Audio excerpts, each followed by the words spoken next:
Contala como quieras, hasta las 12. Entre nosotros hay guerra, nadie nos puede romper. La Biblioteca Popular de Posadas nos ofrece hoy otra jornada del ciclo Mate Conciencia, Historia de Misiones, Hechos y Protagonistas. A mí particularmente me atrajo la propuesta que nos hace Alexander Gómez. Él es profesor de historia, docente en la Universidad Nacional de Misiones, también forma parte del CONICET, y lo que nos propone es Andrés Guacullarí, de forajido a prócer, controversias y reivindicaciones históricas.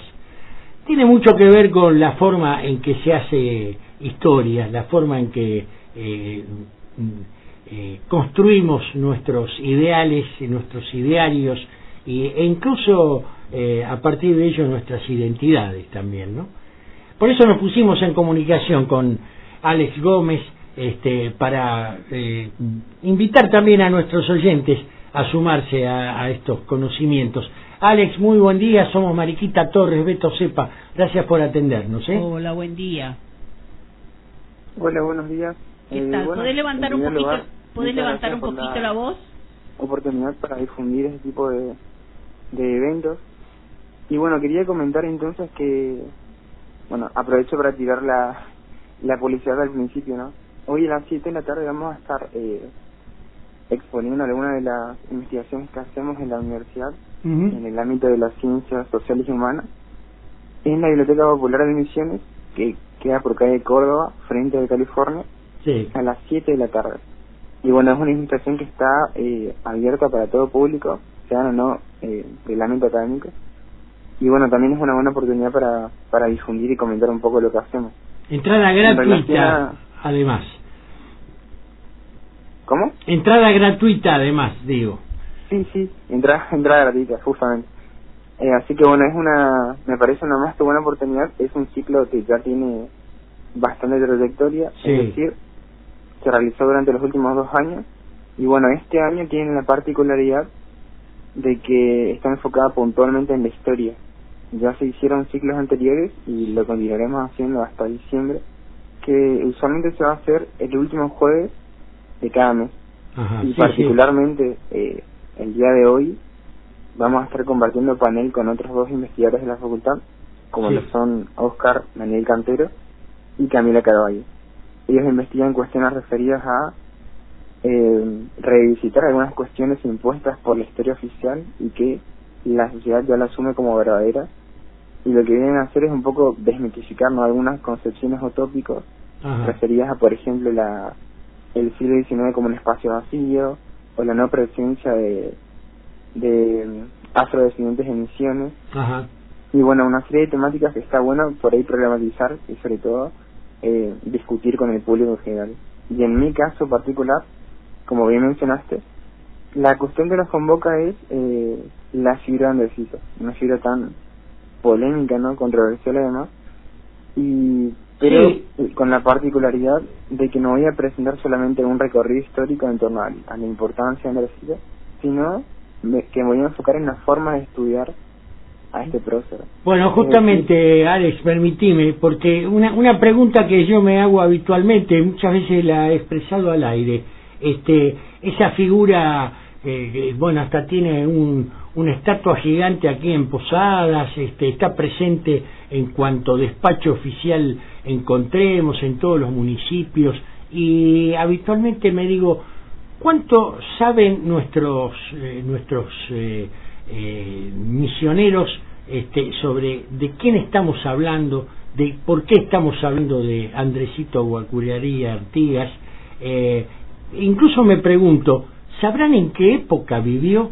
Y el título de tu disertación, de forajido a prócer, es muy sugerente y creo que resume muy bien, por lo que conozco de la historia de Andresito, precisamente esa trayectoria y el uso que se puede hacer de una misma acción política como fue la de Andresito, según la lectura que se le quiera presentar al público, ¿no? Sí, justamente, bueno, organizando un poco lo que mencionaste, en relación a lo primero, no se conoce mucho sobre Andresito. Se conoce mucho menos de lo que la gente piensa. Ajá. Estoy hablando de los historiales puntualmente. Por ejemplo, no se sabe en qué año nació, tampoco dónde nació. Se cree que pudo haber nacido en San Borja o en Santo Tomé durante las décadas de 1770 o 1780. Ajá. Y tampoco se sabe dónde murió ni cómo. Claro. Porque las fuentes oficiales no indican qué pasó con él después de 1821, cuando cae preso en las manos lusitanas. Claro. Es decir, en realidad, en torno a toda la figura de Andresito hay un misterio que profundiza diversas interpretaciones. Se sabe con mucha más claridad sus acciones entre 1814 y 1819, que es justamente cuando él se le otorga el cargo de comandante general de misiones por parte de José Gerardo Artigas. Y bueno, ahí es donde tienen lugar las diversas batallas que él llevó a la batalla de Apóstoles y demás, que justamente se dieron en un contexto regional donde estaban avanzando los ejércitos brasileños y paraguayos, con claras intenciones de ocupar el territorio que actualmente comprende la provincia de Misiones. Y este episodio es el más estudiado por los historiadores. Pero con respecto a lo que mencionabas vos, a esta idea de los usos, por ejemplo, hoy en día, como bien mencionaste, ¿no? Todo el mundo me parece que sabe quién es Andresito Misiones, ya sea porque hay una calle con su nombre, porque hay un pueblo con su nombre, o porque hay una estatua gigante en la costanera que bueno indica, ¿no?, quién es Andresito. Pero sin embargo no siempre es fácil. Si nos ubicamos, por ejemplo, temporalmente, y recién comentamos que su participación más importante tiene lugar en la segunda década del siglo XIX, a fines del siglo XIX en Corrientes, que fue uno de los lugares donde él actuó también, comenzaron a estudiarlo los historiadores como una figura salvaje, anárquica, que vino a destruir la civilización y el progreso de Corrientes. Todo esto porque Andresito ocupó la ciudad de Corrientes en 1818 en favor de un aliado suyo que era Juan Méndez. Perdona, no te entendí bien. ¿En favor de un aliado suyo y de Artigas, que es Juan Méndez, que fue depuesto? Y entonces Andresito ingresa en la ciudad para recuperar el control político. Y él ocupa la ciudad militarmente, y este episodio fue condenado por los contemporáneos como un episodio salvaje, ¿no? Porque imagínense, la élite correntina, con toda su trayectoria económica, con esa idea de posicionarse como una provincia importante, fue ocupada por un líder guaraní, es decir, un líder de la comunidad aborigen, con sus tropas que serían seguramente fundamentalmente de la etnia guaraní. Además. Claro, justamente sus tropas estaban conformadas por personas de la etnia guaraní, y esto sin duda fue una cuestión bastante controversial. Y por eso incluso tengo entendido que hay algún episodio o más de un episodio muy desafiante para con esa clase acomodada, por no decir esa oligarquía de la capital correntina, ¿no? Sí, bueno, yo utilizo el concepto de élite dirigente para hacer alusión a ese sector. Está bien. Pero sí, claramente hubo más de un episodio en el cual, bueno, Andresito, al mostrar su poder, obligó a varios, por ejemplo, a sacar los pastos de la plaza con la mano. Y esto sin duda, digamos, era una demostración de poder y una mancha en la historia de la élite correntina. Y eso marcó sin duda la interpretación histórica. Nosotros sabemos que bueno, el pasado tiene diversas lecturas, ¿no? Y usualmente esas lecturas del pasado están atravesadas por los intereses que tienen los historiadores y el momento desde el cual escriben. Por eso, por ejemplo, a fines del siglo XIX, cuando comenzaron a estudiar a Andresito, lo ubicaron como un salvaje anárquico que vino a interrumpir el progreso de la ciudad de Corrientes.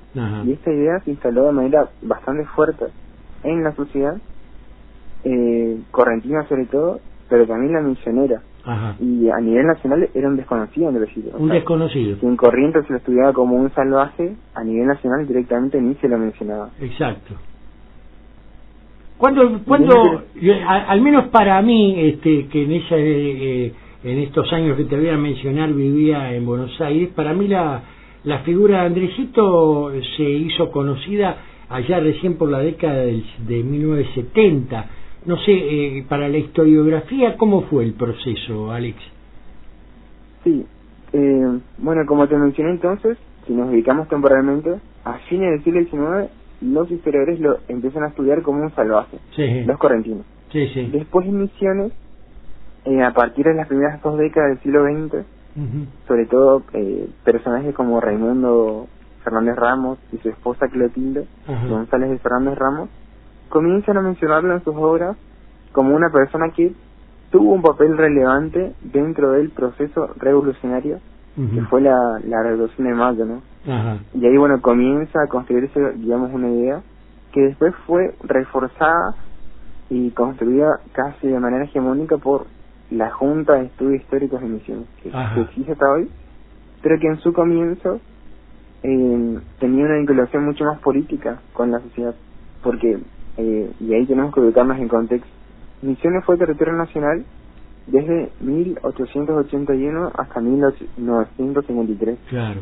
Y durante esa etapa, entonces no contaba con la categoría jurídica de provincia, como sí lo tenía Corrientes, por ejemplo. Claro.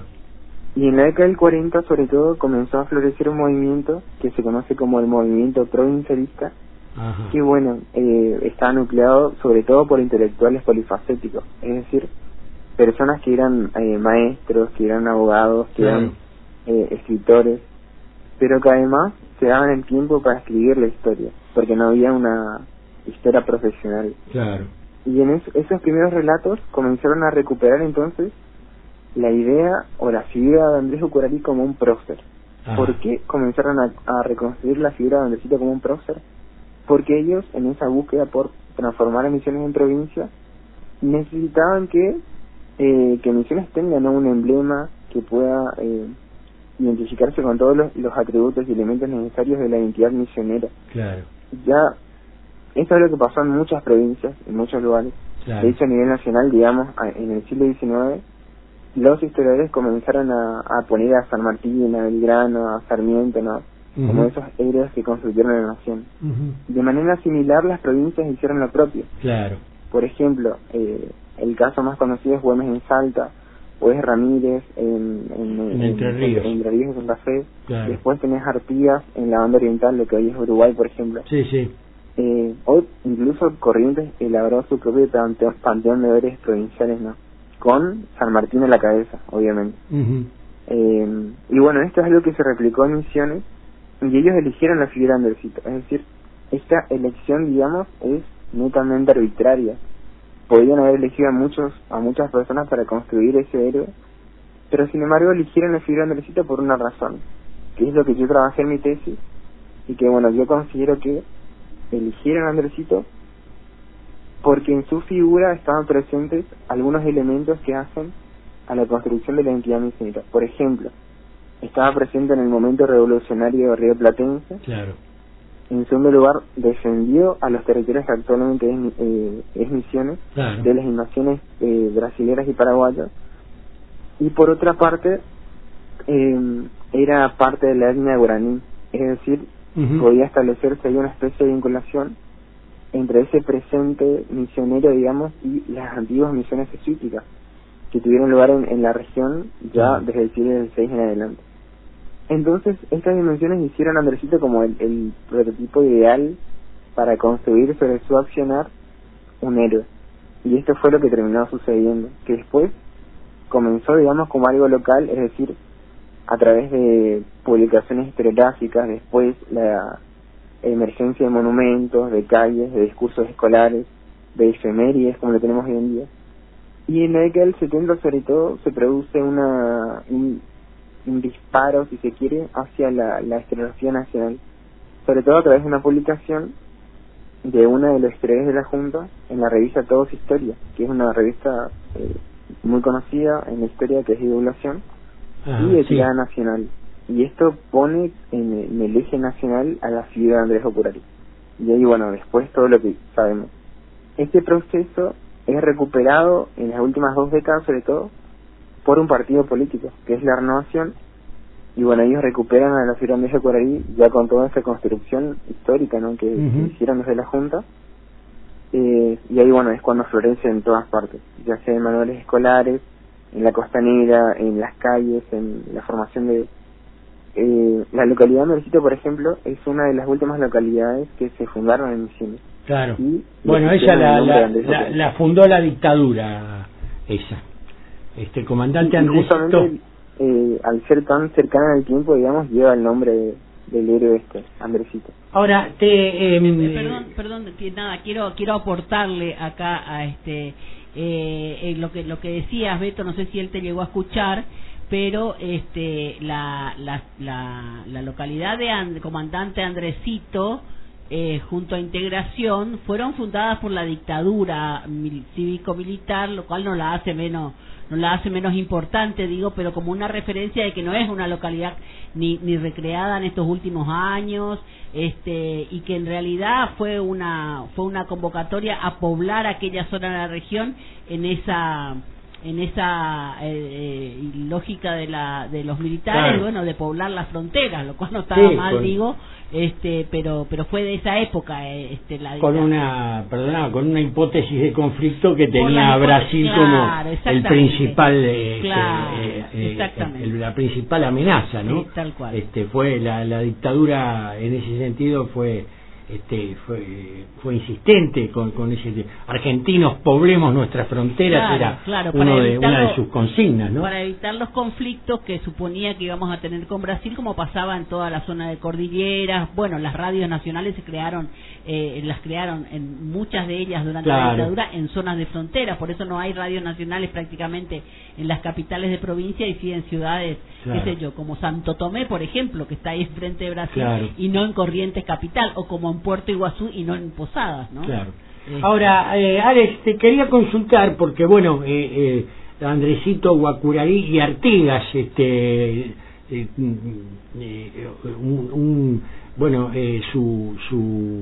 su nombramiento, todo su mando, digamos, estuvo apadrinado por José Gervasio de Artigas, y bueno, los que conocemos por lo menos los grandes trazos de nuestra historia, sabemos también que, bueno, ese mismo Artigas fue el que murió en el exilio, el que se opuso tenazmente a las políticas llevadas desde Buenos Aires, que incluso declaró una independencia de las provincias aliadas con él previa a la declaración de independencia de Tucumán. ¿Cuánto incidió esto también para ese ocultamiento de tantas décadas de la figura de Andresito? Sí, una cuestión más, que yo mencioné la fundación, digamos, de esta localidad, justamente para graficar que al ser una de las últimas localidades que se fundaron, también fueron parte, digamos, de este proceso de afloramiento de la figura de Andresito. Y justamente me parece importante mencionar porque, bueno, desde la década del 30 para acá afloraron muchas de los campos, digamos, de ser político, el cultural. No hubo cuestionamiento a eso, no hubo cuestionamiento a ese punto, solamente mencionar, digamos, el tiempo en que se fundó, Alex, no fue cuestionamiento a que fue realmente la reivindicación de una figura que incluso hasta los mismos militares, no sé si le hubiese gustado tanto reivindicar, a lo mejor fue una cuestión más habrá que investigar, una cuestión más de quienes fueron a poblar el lugar que una cuestión de los militares, la denominación del lugar, ¿no? También habrá que averiguar. Sí, esa es. No, sí, claro, yo entendí. Solamente marcaba nomás que siempre lo menciono como dato curioso porque me parece relevante para graficar también todo este proceso de invención del héroe. Y bueno, en relación a esto que consultaba Beto recién, bueno, efectivamente sí, siempre hubo una relación estrecha por parte de José Gervasio Artigas con la figura de Andrés Cuararí, que de hecho él es considerado su padre adoptivo, y que incluso le da el apellido de Andresito Artigas. Y bueno, justamente la estrecha vinculación que existía entre este apadrinamiento, digamos, de Artigas con con Andresito, sin dudas marcó ese ocultamiento en la historia nacional. Claro. Y ahí, bueno, a modo de ejemplo, podría mencionar, ¿se acuerdan cuando comenté esto de que a nivel nacional también se construyeron los héroes como Belgrano, como San Martín, sí, como Sarmiento y demás? Bueno, los primeros que comenzaron con este proceso fue Mitre, fue Bartolomé Mitre y Vicente Fidel López. Sobre todo Mitre, que publica un libro muy importante que es la biografía de San Martín, de los héroes nacionales, claro. Y bueno, en ese libro él también construye una especie de contrapanteón, es decir, esos panteones, pero de personas que, al contrario de construir en la nación, sino que lo condenaron. Y en esa lista, digamos, aparece Artigas, José Gedás Artigas, que aparece como una persona que se opuso, digamos, a la organización de la nación, y que, bueno, tenía ideas separatistas que terminaron por alterar, digamos, y sobre todo retrotraer el orden que nace a partir de la Revolución de Mayo. Y por eso, en las obras de esos primeros historiadores nacionales, la figura de José Gedás Artigas aparece como una persona relegada, como un bárbaro, como un salvaje. Y justamente esta visión negativa fue la que terminó atravesando a los hombres de Artigas, como por ejemplo, entre ellos, Andrés Albuérez. Claro. Realmente esto es muy interesante, a mí me parece muy interesante que esa figura tan como repasábamos, ¿no? En cada pueblo habrá por lo menos una calle, un busto, algún recordatorio. Esto fue muy promovido por el gobierno renovador, que ya lleva más de 20 años en la provincia, al mando de la provincia, pero yo sigo insistiendo en que todavía es una figura muy broncínea, pero sin embargo de la que se conoce muy poco, y creo que eso poco que se conoce tiene que ver justamente con su alineamiento con el artiguismo, con toda una política que de por sí tenía una mirada completamente distinta, para empezar, por ejemplo, con relación a la distribución de la tierra, con relación a la relación con los pueblos originarios, con relación, y además a la integración. Si algo creo que no se puede decir de Artigas es que haya tenido intenciones separatistas de esa banda oriental. Creo que precisamente sus acciones y lo que generó su destierro fue precisamente lo contrario, ¿no? Claro. Sí, justamente el ideario artiguista pregonaba, ¿no?, los ideas de por ejemplo, una cuestión más republicana, que mira también al modelo estadounidense, y sobre todo lo que caracterizó la propuesta más ideológica de Artigas fue la cuestión federal, ¿no? Esta idea de, bueno, no una capital que pueda gobernar a todo el país desde su lugar, como es el caso de Buenos Aires, sino un lugar donde una confederación, ¿no? Una confederación donde estas provincias tengan una participación mucho más equitativa, no solamente en la cuestión política, sino también en la cuestión económica. Y bueno, sin dudas, este proyecto, considerado como alternativo, se presentó, ¿no?, como una especie de separatismo por parte de la propia élite porteña, ¿no? Pero me gustaría remarcar, ¿no?, algo que mencionaste vos con respecto a esta figura de bronce de Andresito, que bueno, si lo traemos al presente, hoy en día en Corrientes, sin duda escaló muy fuerte esta idea de Andresito como una persona anárquica. Pero sin embargo, en las últimas décadas tuvo su propia reivindicación.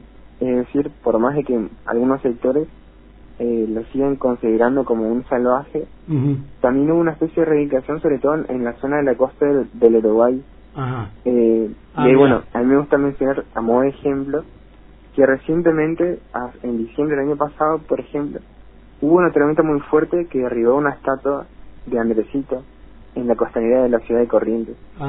Y bueno, esto fue bastante polémico por el hecho de que la estatua no estaba bien construida. Y salieron muchos grupos exponiendo que tenían que volver a elegir esa estatua porque fue alguien importante para la historia regional. Sin embargo, otro grupo más vinculado a la Junta de Estudios Históricos de la ciudad de Corrientes, que decía lo contrario, decía que en realidad esa estatua no debería volver a levantarse, sino que en su lugar debían poner a alguien que sí haya hecho algo importante por la historia de Corrientes. Y ahí ponen, por ejemplo, a Gennaro Toragurría, que también es considerado un héroe provincial en la ciudad de Corrientes. Claro. Y bueno, es interesante porque estas polémicas historiográficas, en las cuales, bueno, los sectores recurren al pasado para legitimar o deslegitimar agendas del presente, siguen teniendo una vigencia muy importante en nuestro presente, no en nuestra contemporaneidad. Y bueno, ahí justamente la relevancia de estudiar estos procesos, porque bueno, la historia, como bien lo plantea Alejandro Cataruzza, es siempre un terreno de disputas que se juega desde el presente. Ya lo creo. Por eso muy interesante tu propuesta para revisar a este Andrés Guacuararí de forajido a prócer. Ahora vamos a recordarle a nuestra audiencia los detalles de la convocatoria para hoy en la Biblioteca Popular Posadas. Te agradecemos mucho, Alex, y ojalá que que contribuyamos un poquito a que te escuchen muchos, y sobre todo muchos jóvenes, en esta y futuras exposiciones, ya que sos un gran estudioso del tema. Muchísimas gracias, Alex.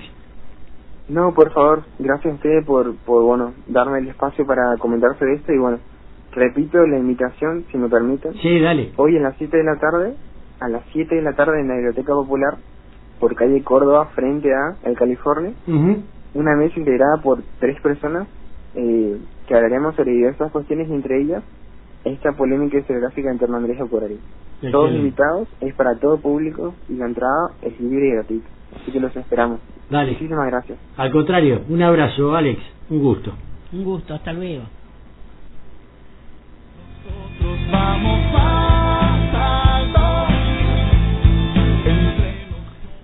Alex Gómez hablaba con nosotros, docente, profesor de historia, ¿no? Docente en la UNAM. Y para completar la convocatoria, a partir de las 7 de la tarde expone él, y a continuación Camila Carballo y Daniel Cantero, también de la Facultad de Humanidades y Ciencias Sociales, exponen sobre la divulgación de la historia regional, desafíos de la articulación universidad-escuela media. Modera Katy Schborer.